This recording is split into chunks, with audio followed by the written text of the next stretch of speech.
這男人是真倒了血霉了。他只不過在大街上刷着短視頻，竟然就被神秘人当场給幹掉了。而且即便是在人头攒動的鬧市街区，警察甚至連一個靠譜的目擊者都沒有找到。好家伙，總算有倆人提供線索吧。結果一個比一個離譜。這個女人說兇手是高個子黑人，可另一位目擊者卻說是矮個子白人。就連兇手從哪個方向逃跑的，他們也有不同意見，真他媽的服了呀！但更讓人無語的還在後面。突然，一旁的吃瓜群眾向警探雷哥招手示意，本以為他們舉着手機是想提供線索，結果人家只是覺得很刺激，單純想在案發現場和警察合張照而已。果然是民風淳樸的城市呀！雷哥的腦袋都快要气炸了。但很快兇手又出来作案了，這次遇害的是養老院一名100歲老太太，同樣的殺人手法，而且現場依然有不少目擊者，但這次的目擊者就靠譜多了，監控將案發過程記錄得清清楚楚，但唯獨瞧不見兇手的臉，看來監控也沒什麼卵用呀。直到死者的一位年輕閨蜜提供了線索，原來老太太在幾年前殺過人，或許兇手是來報仇的也說不定呢。隨後雷哥找到了多年前負責老太太案件的律師卡爾，原來老太太以前是個惡毒房東，他與一個殘疾房客發生了爭執，然後故意開車從他身上碾過去，而且是來來回回的碾了好幾遍哦。但後來老太太又是裝傻又是吃藥的，總之躲過了法庭的制裁。但死者有一個兒子，曾經扬言要向他复仇，毫無疑問目前他的嫌疑最大。可事情已經過去了那麼多年，為什麼偏偏到現在才動手呢？而且這和第一位死者又有什麼關聯呢？很快雷哥就将嫌犯帶回了警局，男人主動承認了自己報復過老太太，但他並沒有下死手，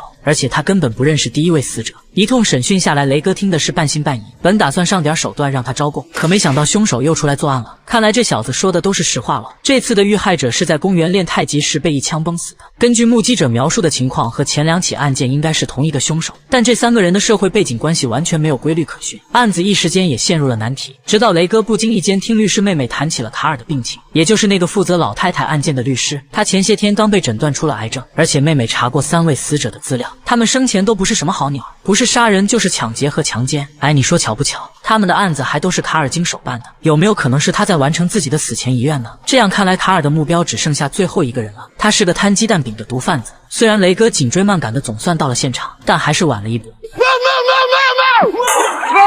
好在卡爾的槍法不怎麼樣，等他正要補槍的時候，雷哥也站到了他的身後。大家都是明白人，卡爾當然知道自己的下場如何，他早就已經有了觉悟，所以我命由我不由天，他将左轮槍裡的最後一發子彈留給了自己。卡爾幹了一件所有警察都不敢做的事情，所以你覺得他做得對嗎？關注巨石，明天接着講。